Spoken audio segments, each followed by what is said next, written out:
And the apology reads as follows. So, Dear Honorable Litsie,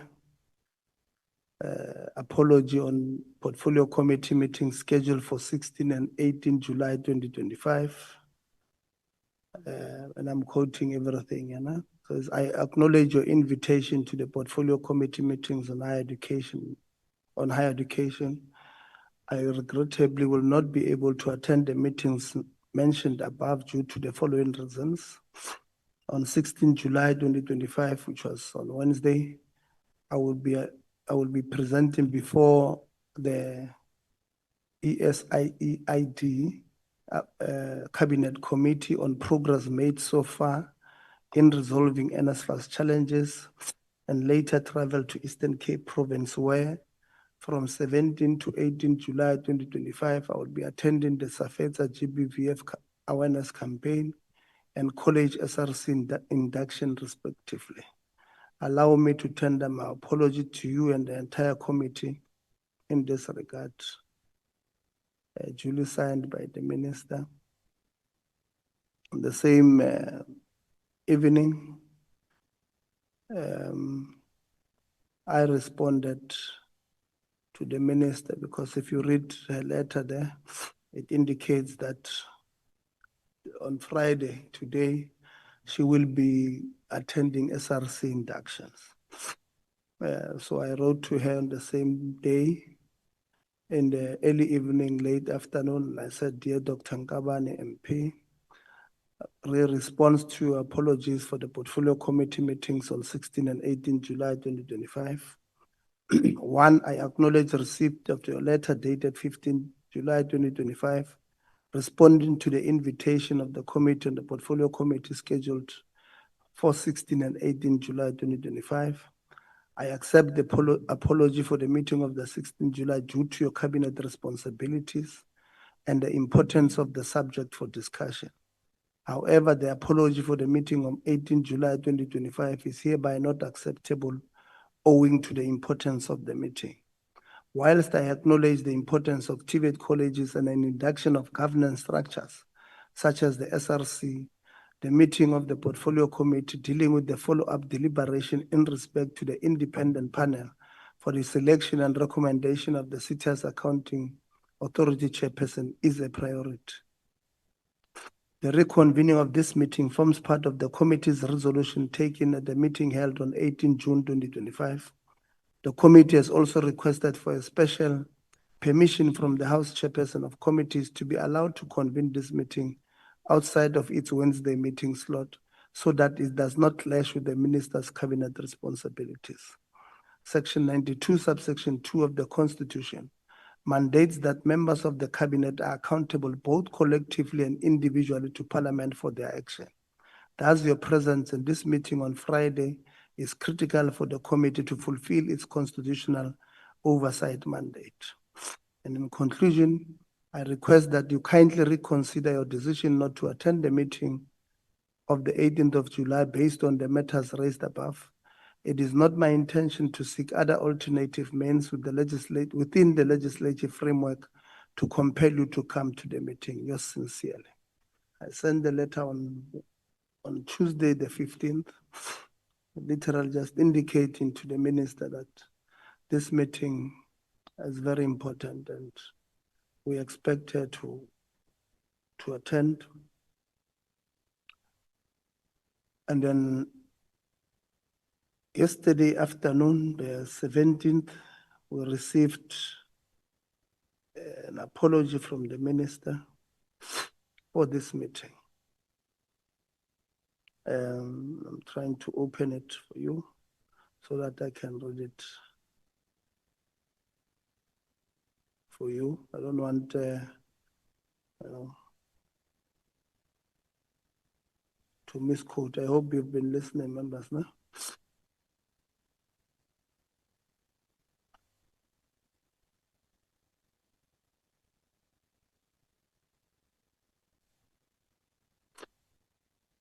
I've got terrible flu here. What's wrong? I found it. So yesterday, the 17th of July, the minister wrote again to the chairperson,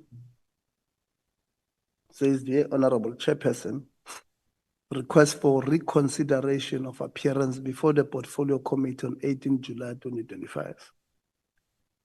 I'm quoting everything. It says, I write in response to your letter dated 15 July regarding my scheduled appearance before the Portfolio Committee on 18 July 2025. At the outset, I reaffirm my profound respect for the National Assembly and the vital oversight role of the Portfolio Committee on Higher Education.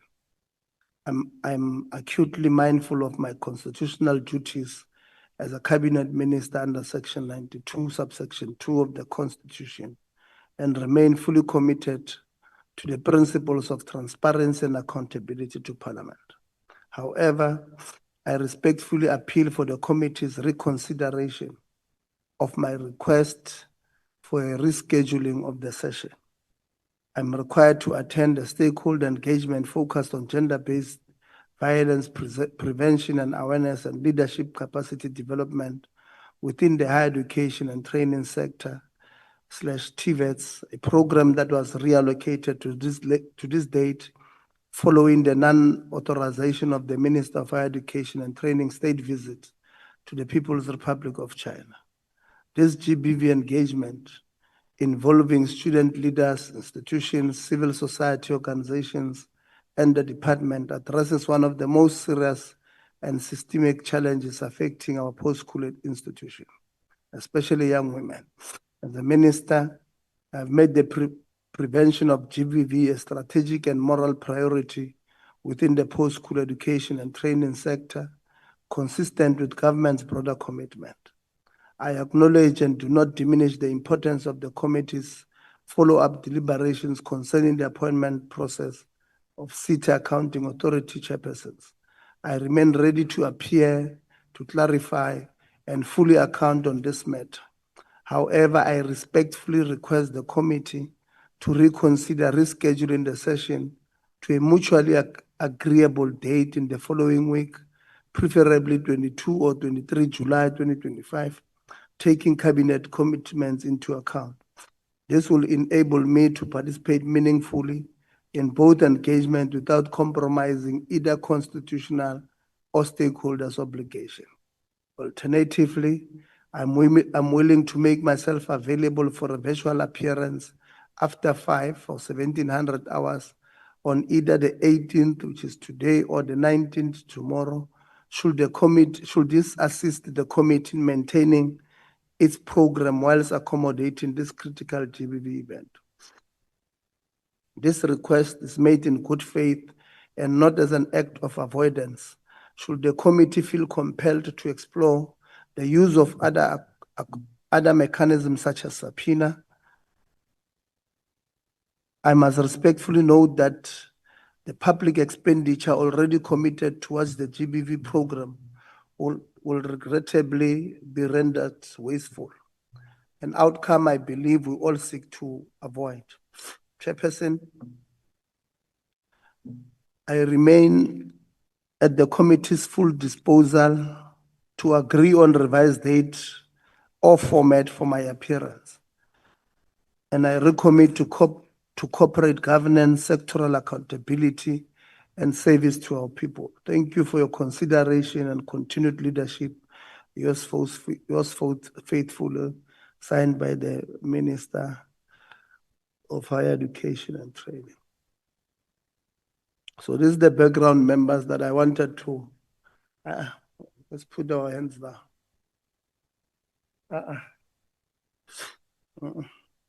Let's not, yeah. So this is the background that I wanted to give members so that we are all on the same page.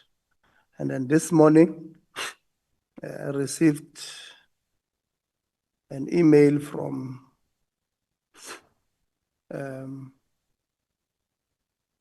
DDG Ngwenya,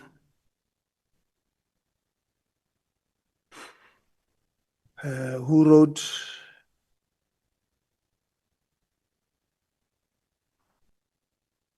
to us just after midnight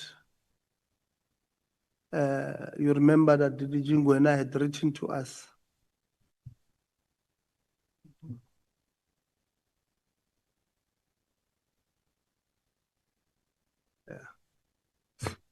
Um, I'm getting serious advice here from. Um, so DDG Ngwena wrote to us. You remember that she had written to us that she will come. So she wrote to us this morning. So there's a part that I'm not going to read here because I think it's a personal part which I don't think we must put here, but I'll read other parts. So she wrote to us and says, "Dear Honorable Chair, I write to extend my sincere apologies for not being able to attend the Portfolio Committee meeting scheduled for 18 July 2025.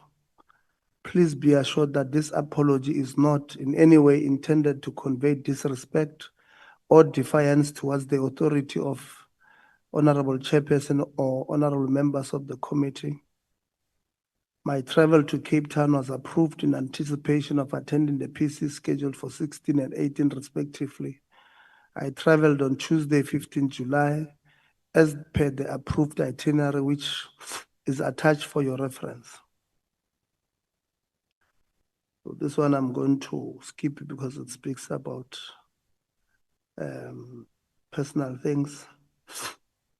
On the evening of the 15th of July, 2025, an email was circulated from the Office of the Director General indicating that the Portfolio Committee meeting scheduled for 18 July has been cancelled, as the Minister had submitted an apology and consequently departmental support will not be required.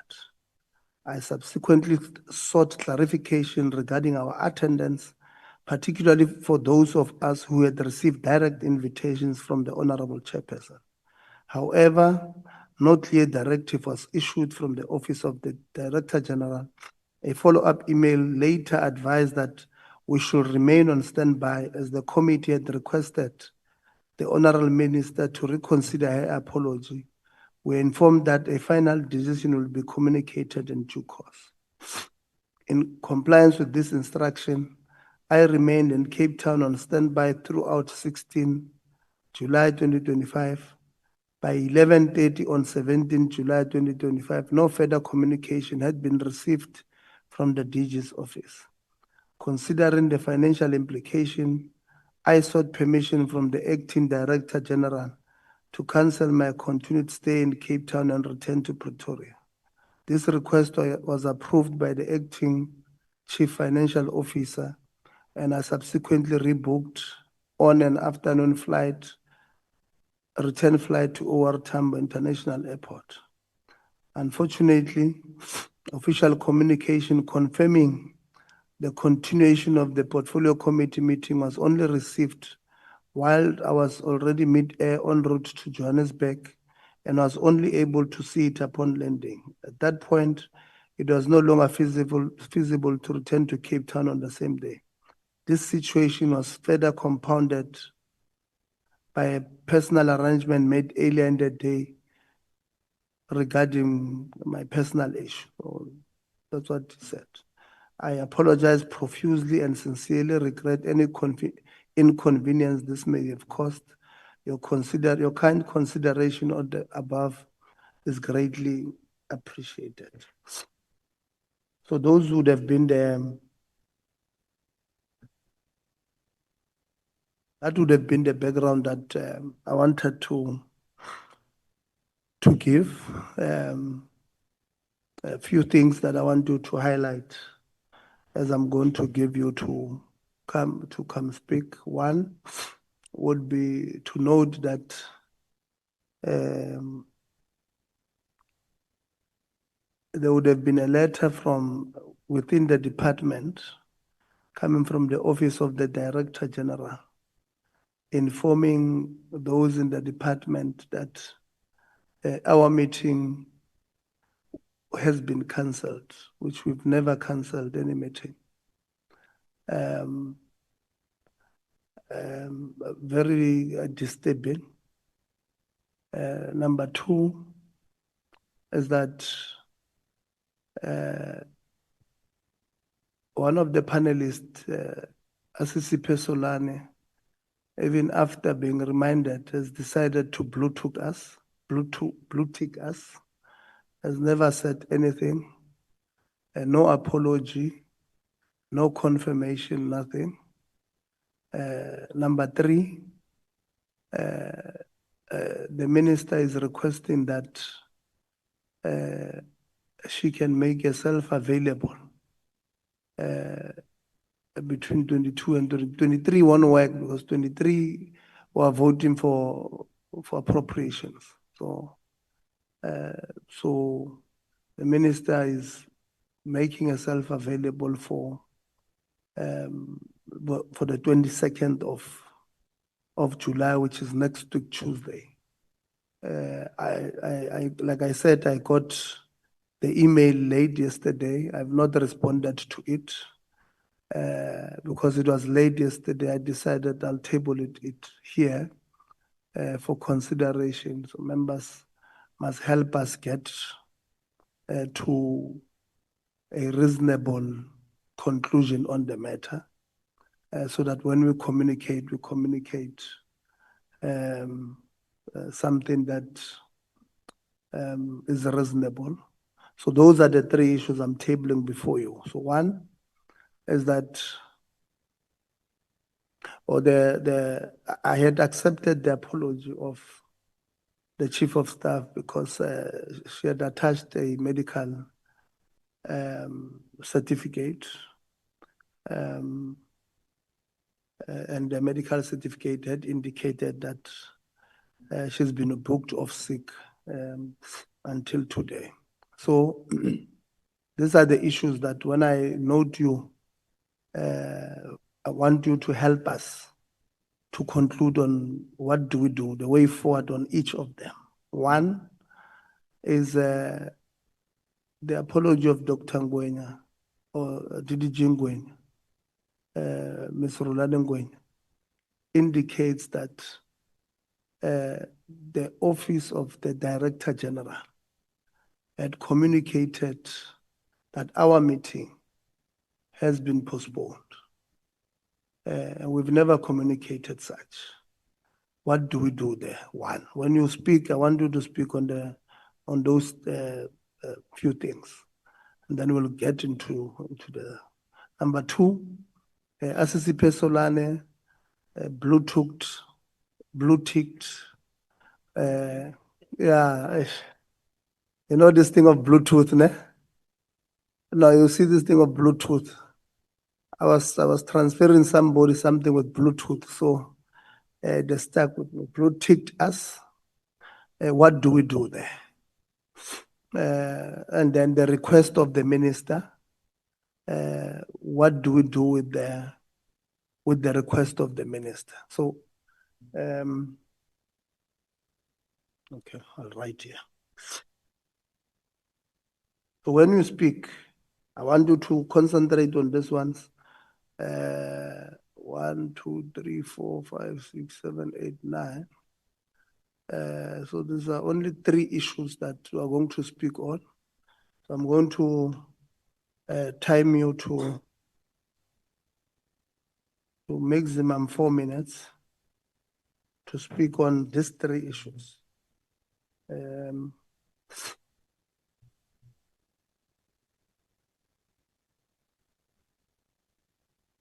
So I'll go this way. I'll start with you, Khabo, followed you with Khakao, Desiree, Mkize, Zondo, Gubane, Souls, Lonzi, and Low.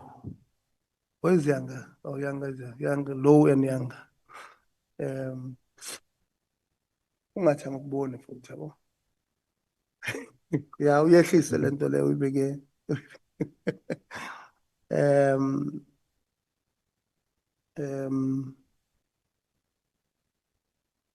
Honorable Khabo.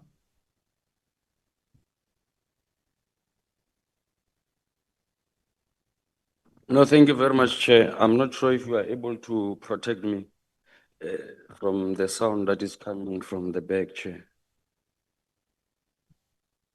Can you also protect me from the honorable member next to me here, Chair? And Chair, let me appreciate the presentation and welcome all members of the panel who have managed to avail themselves. It's appreciated. It's also a demonstration of the respect for the rule of law. That one, I thought I must indicate it first and foremost, because from where I'm sitting, those who did not come to this meeting, it's a clear demonstration for disrespecting the rule of law in its processes. Second thing, Chair, that I wanted to raise. Firstly, I must indicate in this meeting that the minister is not in any position to tell us whether must we postpone the meeting or not. In fact, it must be indicated in this meeting that this portfolio committee will not operate based on the availability of the minister. Thirdly, it must be reaffirmed that this meeting will continue whether the minister is there or not, precisely because of this, not for the first meeting that we had postponed due to the unavailability of the minister. Now, going straight to the issue that you had presented before us in terms of the process that you had followed, Chairperson. One, we firstly need to take into consideration the fact that the DG has misrepresented the committee by saying that the meeting has been postponed when the meeting has not been postponed. In fact, to a large extent, it's problematic that the DG will postpone a meeting that he himself has not convened. That must be taken into consideration. But second to that, Chairperson, it must be noted that the actions of the DG, in a way, they are disrupting the smooth running of this committee. And I would suggest that we must also take into consideration with the facts that are before us. The DG, not only the minister, it's one of the people who has misled this committee. Maybe I must remind this committee that the DG has also indicated that he was not involved in any process that led to the appointment of the panel. But the facts that are before us are demonstrating that the DG was involved. And with that being said, Chairperson, I would propose that the DG, as much as I would also propose that the minister, unfortunately, in a way, she seems not to be understanding her powers. She seems not to be understanding the role of the portfolio committee in terms of playing oversight. She seems to be punching way above her weight and clearly not aligned or having an understanding of the parliamentary accountability ecosystem. I would also propose that, Chair, both the minister and the DG must be subjected to all processes that are outlined in the where is that act that you like using, Chairperson? Let me speak of the powers and privileges and immunities of Parliament and Provincial Legislature, Act number 4 of 2004, specifically dealing with chapter 3 of it and chapter 4, if not mistaken, chapter 4 dealing with disciplinary actions against members who are in contempt of Parliament. And my understanding and interpretation of that is both the minister and the DG, they are guilty of such act as outlined in chapter 3 and chapter 4. The last issue that I wanted to indicate, Chairperson, so my proposal is that we must subject them to that process as outlined. Secondly, I wanted to deal with Mr. Asisipo. You know this, Mr. Asisipo. Thank you, Chairperson.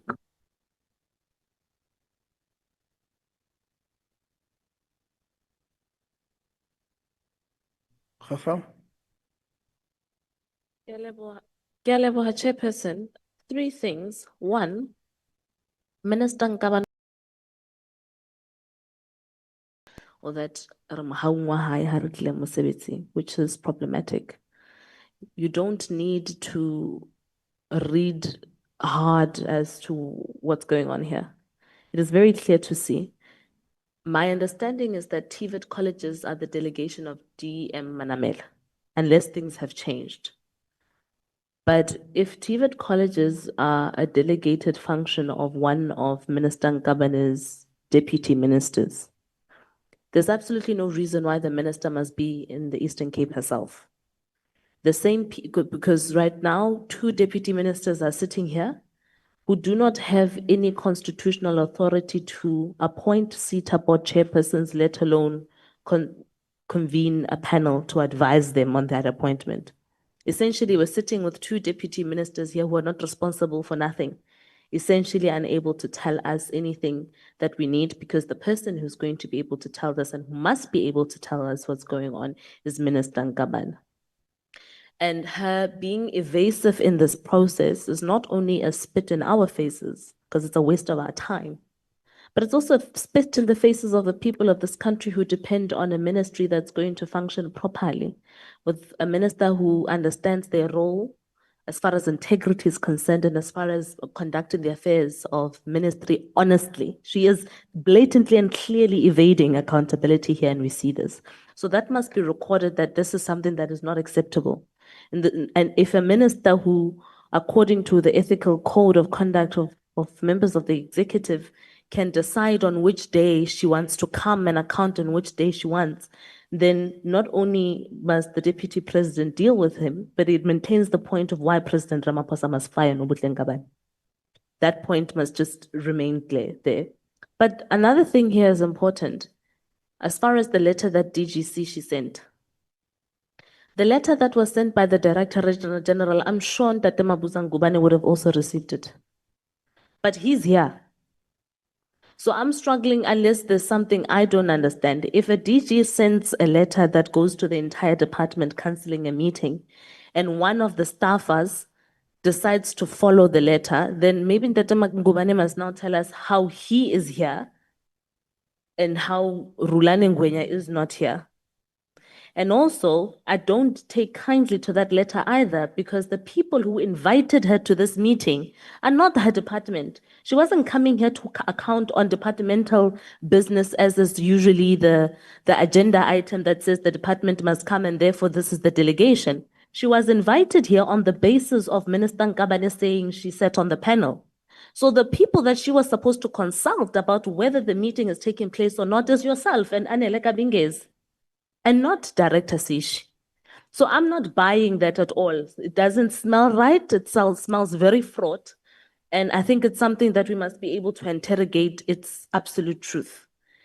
The bottom line still remains, in conclusion, Chairperson, that if Advocate Terumutau is able to be here, Ntate Mabuza Ngubane is able to be here today, the only person who, if indeed she's sick and she's dying in a hospital bed, unable to come here, would be the minister's chief of staff.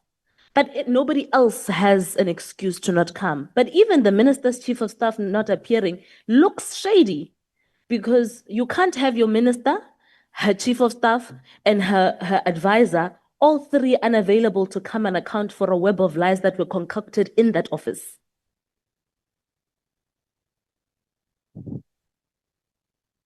Honorable van der Walt, when you come, the 2 colleagues have not assisted us.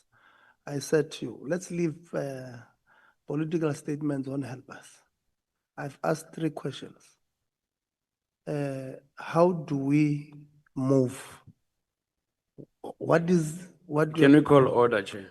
you're calling order on what? On you, Chair. What is the order? I mean, we are making a submission. The next thing you are telling us that we are not helpful. When our submissions have responded to the 3 questions that you have put in before us, what are you saying, in fact? That's not the point of order. Honorable van der Walt, there's 3 questions here on what do we do? Number 1, what do we do? We've got the allegations from the DDG indicating that they've received. What do we do from the DG? Number 2, we've got the advisor to the minister was not responded to us. What do we do? We've got the appeal of the minister asking us to reconsider having a meeting with her on a different date, preferably on Tuesday, the 22nd. Let's respond to those things so that when we make conclusions, we make conclusion based on those particular things. Honorable van der Walt. Yeah, Chair. Let me start off by saying on the DG. I think the DG, and Chair, you will recall on more than one occasion, we told this committee in the presence of the Minister and the DG and various DDGs, etc., that we are not in the 6th Parliament, we're in the 7th Parliament, and we will not leave the same legacy as the previous, and that I actually asked, and another colleague, I think Honourable Gabu, also in some way said, that the previous Minister and the DG must be summoned to appear before us for what they left to the 7th Parliament. Now today I'm saying, first of all, the DG is quite correct. DG has got zero authority to talk on behalf of this committee or intervene in correspondence to staff across the department, speaking on behalf of you, Chair, and this committee. I feel that the DG, who was sat next to the Minister in that long Friday, the 30th, I think it was, advising the Minister what to say and how to respond to our questions, which was unacceptable, and I think on various occasions they were called to order during that meeting. And Chairperson, he gets appointed by a higher authority, and I think you should write to the higher authority, put a great explanation on why that DG must be fired from this department. He is not contributing. It's a year since the last election in the 7th Parliament. He's not contributing. And may I add, on the instruction to staff not to appear and that meetings were cancelled, I want to emphasize that he should be made very aware that he or anybody else in his department should not intimidate that staffer or official to come and do as the committee summons, because quite correctly, this committee has got the authority to summons anybody to appear. And we don't want to see officials being intimidated. On the Minister has not only got a DM on TVET, she also has a DM on GBV, which has been very active, and we just saw it on Wednesday in our committee presentation. So I will never ever downplay GBV or our students for that matter, because we are here for them. But there are 2 DMs here in both what is affected on her apology that could have gone there. She's the one who should have sit here and not the 2 DMs. It's unacceptable. And she has to, Chair, she cannot go publicly like in the media again. She doesn't know about all these things about her and that she might be fired. She knows damn well. And she should be held account by the President who appointed her, and I think we must write to the President about the Minister's behaviour again. She's avoiding us because she's guilty. There's no other reason. Chairperson, and on the 22nd, surely she knows so much that she doesn't even know we have an appropriation bill on a Wednesday, the 23rd. So let's summons her on the 22nd on condition that if she is still the Minister on that day, she has no right for leave of absence from that. Otherwise, that summons means nothing.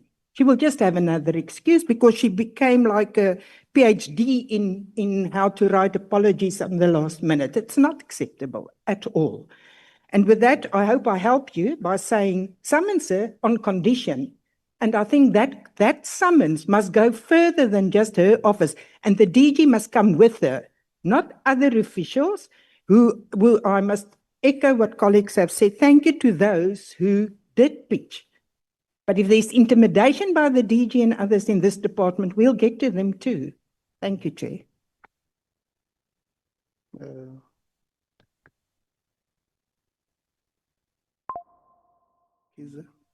Thank you very much, Chair. Chair, blue ticking us is firstly rendering this committee useless. In the process of that, making it not possible to facilitate proper governance and fight corruption. At the same time, facilitate change that is needed by the people on the ground, because our main client is the people on the ground. So neglecting and compromising the people's mandate by blue ticking the committee, which is meant to support the department, government at large, in pursuit of transformation and redress of issues on the ground, is serious injustice. I'm aware, Chair, that even the MK party has written so many letters to the minister without responses. And this committee is here for the purpose to make sure that the right thing is done at the right time, the right way, right place. So if you blue tick it, you are actually undermining the state itself. So I move, Chair, that whatever mechanism is there to make people respect this parliament and its committees, respect the people, such mechanism has to be activated. Thank you, Chair. Well, thank you very much. Baba Mkhize. Only spoke on one item. Zondo. No, thanks, Chair. I think we'll start on the one for Put mic closer. I start on the one for DG. I'm still battling, Chair, to balance my mind on whether the communication made by the DG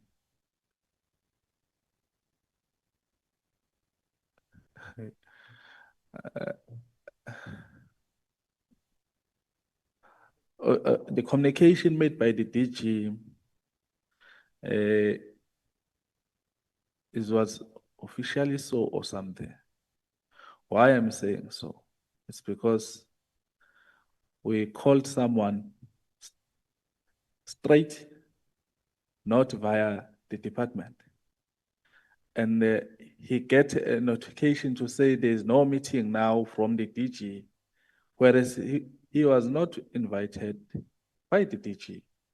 So that's why I'm saying I'm failing to balance in my mind to say, is the DG on the wrong side here?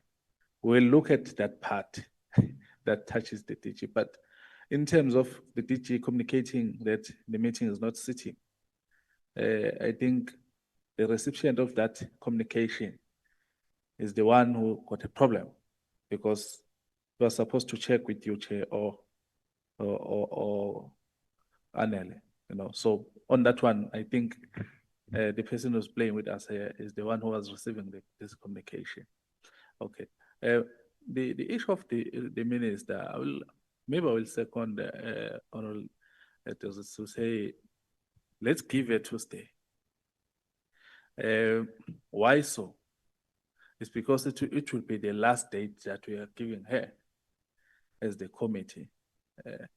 Because now I don't know what she is trying to do, because you can't run forever.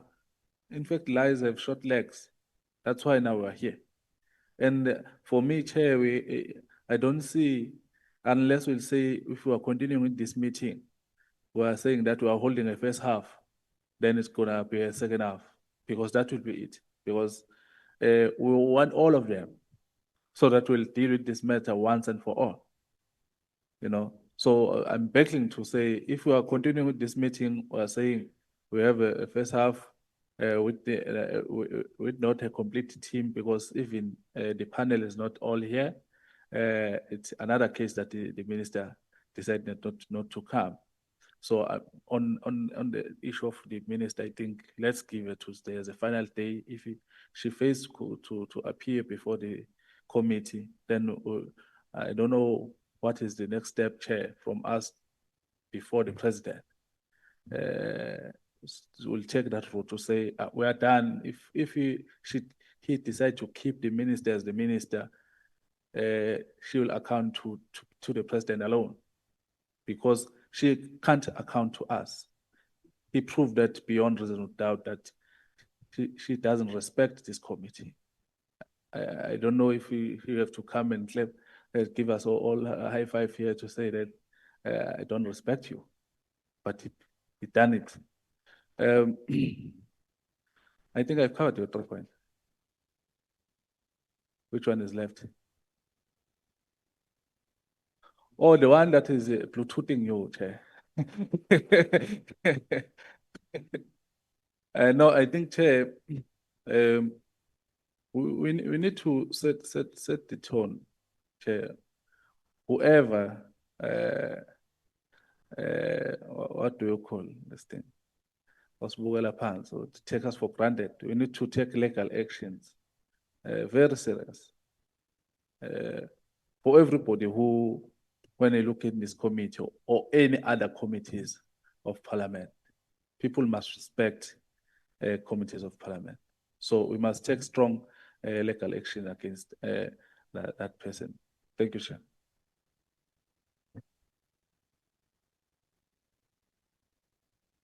Thanks a lot, Chair. I think, we woke up, all of us here, prepared to come and do the work of the parliament as members of parliament voted by our constituency to come and hold the department accountable.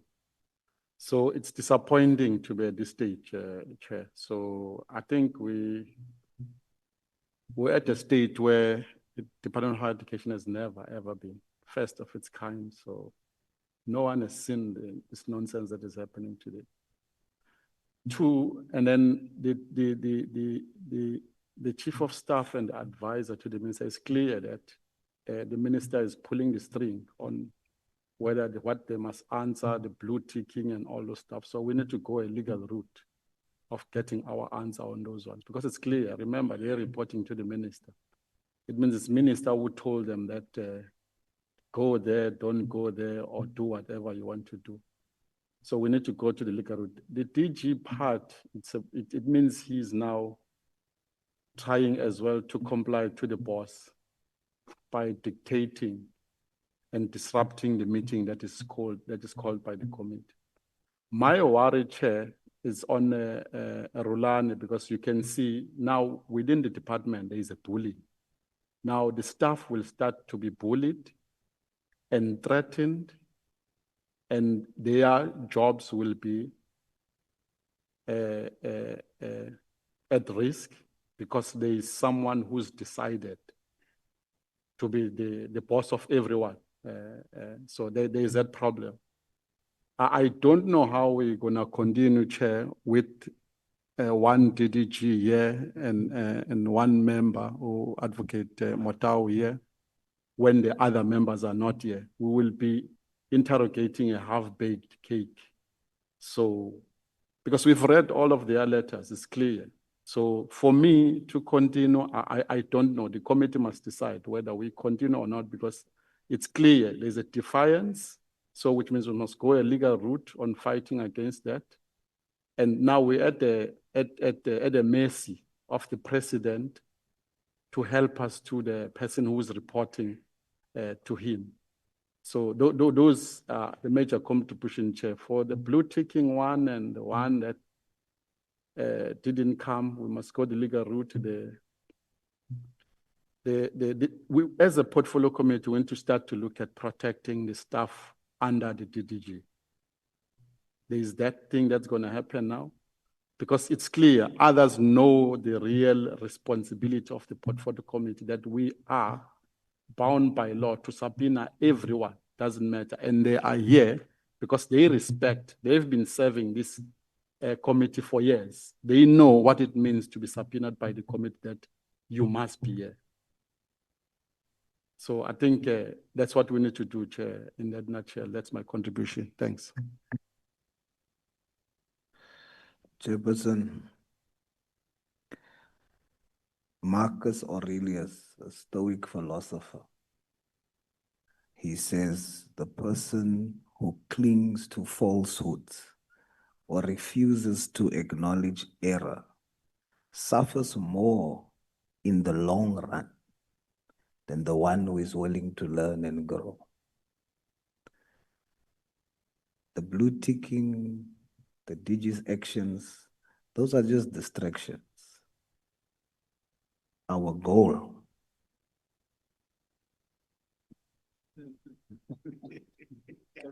our goal is not to worry about our egos being blue ticked or not. Those are minor issues. Ours is to hold the executive accountable. It is not about the minister appearing before the committee. It is about the minister answering South Africans for her actions. Let's keep our eyes on the goal, the process of accountability. Therefore, we'll wait. If it's the 22nd, I will only participate in a meeting where the minister is present and all that was involved. So, 22nd, chairperson, let's meet with the minister on the 22nd and hold her accountable for her actions. Thank you, Chair. Thank you very much. Hold on, Lonzi. I want to start this thing. It's going to start now when you think I'm sabotaging your time. You can go ahead. No, thanks, Chair. I don't think I'm going to be long. I think maybe to pick up from what Honorable Saul said is that there seems to be a forgetting of what really the main fight was about here from the start. And the fight was about having our sitters do the work that they're supposed to do. Ensuring that we've got the correct people who are appointed to our sitters, ensuring that we deal with the corruption in our sitters, ensuring that the comrades who are connected, the corrupt officials and all of those are uprooted from our sitters so that our sitters can be able to serve the youth of South Africa. When we woke up this morning, Chair, we woke up to statistics which said the South African Police Service advertised 5,500 posts for young people to participate in the training program. And as shocked as we all were, 927,000 young people applied to just 5,000 posts. So it means at least more than 920,000 young people in South Africa are not going to be in education, are not going to be in employment, and they're not going to be in training, the so-called NEET youth.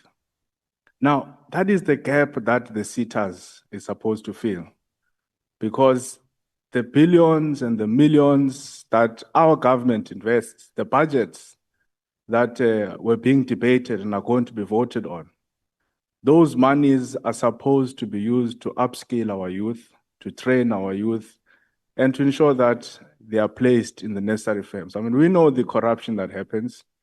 For example, if we look at what happens in the construction sitters, we see how big business is able to take budgets, not necessarily to train young people, but to cut production costs. Because if I'm a construction company and I'm paying a workforce of 200 people, and then I convince or I trick government that I'm going to train 100 young people, I'm cutting costs, because it means now there are going to be 100 laborers who are going to be paid by government under the guise of the sitters. So that is the main cause here. But of course, on the way, we then reach this major stumbling block of a department that is unwilling to take accountability and a ministry that is unwilling to take accountability of that particular work. So I just wanted to remind us, Chair, of where really this fight is coming from. But as I said, I won't be long. On the DG, I think, Chair, the DG must be called to come and explain why he would send out an email cancelling our meeting, because it's a meeting of parliament. Not even a state president can cancel a meeting of parliament. If the Speaker of Parliament were to call a meeting and the President Cyril Ramaphosa must come to the meeting, as powerful as he is, commanding the South African Defence Force and all of that, not even a state president can cancel a meeting of parliament. That's why we've got the separation of powers. That's why we've got the judiciary, the executive, and the legislature. It doesn't happen. So for a mere DG to think that he can cancel a meeting of parliament, I think that he must be called to account, Chair, and we'll give him our comments when he's here. Although very reluctant, I think I'll agree with Honorable Sauls.